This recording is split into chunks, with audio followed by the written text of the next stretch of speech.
So we're in week number 3. This is our series entitled Live Free, where we explore the 10 Commandments and how we live them out in a 21st century world. So let's get started. It's time for Gracepoints.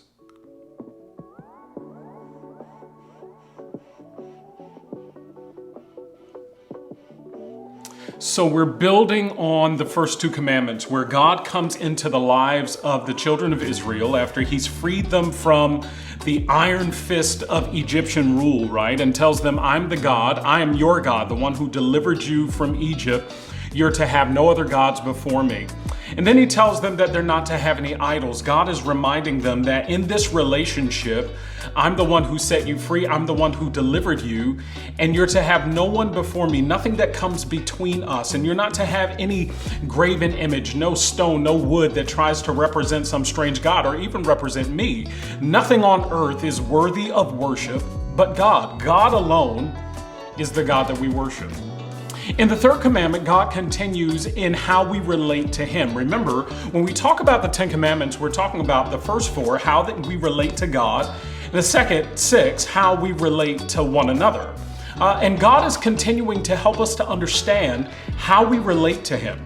And think about it this way, the 10 Commandments are given corporately. This is what God gives to his people. And really the 10 Commandments are how we live together, how we experience God together, how we grow together, how we have our characters perfected together, relating to God and relating to each other. Exodus chapter 20 tells us in the 3rd commandment, beginning at verse 7, you shall not misuse the name of the Lord your God. For the Lord will not hold anyone guiltless who misuses his name. Wow. You know, we always say what's in a name, and apparently plenty, because there's an entire commandment dedicated just to the name of God. God's name was so holy that people wouldn't even attempt to say it. In fact, writers would put down a regular pen and pick up a special pen just for writing the name of God. And God comes in the 3rd commandment and says, you shall not misuse my name. You shall not take the name of the Lord your God in vain. There are a lot of ways that we look at that, right? That some people may look at it as using his name flippantly or using it in profanity or using it to declare false things, evil things against someone else. Realize that this commandment is not to protect the name of God. This commandment is to protect the children of God. When God says, you shall not misuse my name, he's not saying it to protect himself. In fact, God gives his name to us. In old times, people believed that if you knew the name of a deity, you could control the deity. And so the name of the God was a mystery, but God reveals his name to us. He gives it to us in scripture because he's not worried about ever being controlled. We can't control him.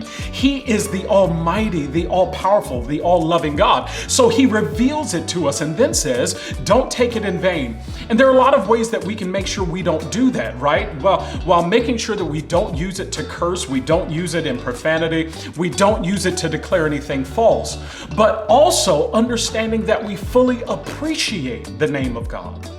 Because the name of God denoted an intimacy between God's children and their Creator. To have his name covering us, to have his name imprinted on our lives was to mean that his presence was with us. And to misuse his name or to disrespect his name was to disrespect his gifts and to disrespect his presence and to disrespect his love. The question we have to ask ourselves is how in our lives do we disrespect the name of God? Do we disrespect the gifts of God and the presence of God? I read a story once about a father who sent his son off to college and he said, son, I don't have anything to give you. Not a lot of money, of course. We spent all that trying to get you in school. I don't have any possessions to give you. What I do have is my name. And he said to him, take my name with you.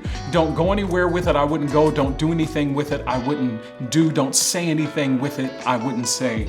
Take my name and take care of it. As believers, we have the name of God. And we have to ask ourselves, am I doing with it what God would have me do? Am I living with it the way God would have me live? Am I saying with it what God would have me to say? Because honestly, sometimes the worst representation of Christianity is a Christian. It's because we don't always use God's name properly in our lives. But if we are believers of God, followers of God, then that means that we can't take his name in vain. We can't misuse it. We can't be ugly to our neighbor. We can't just cuss somebody out. We can't just go off when we want to. We can't swindle people. We can't take oaths in the name of God and then mistreat people or cheat people. We have to be faithful to the character of God that's revealed in his name in our lives. And that's what I want to do. I want to live his name the way he declares it over me, with faithfulness. And I hope you do too.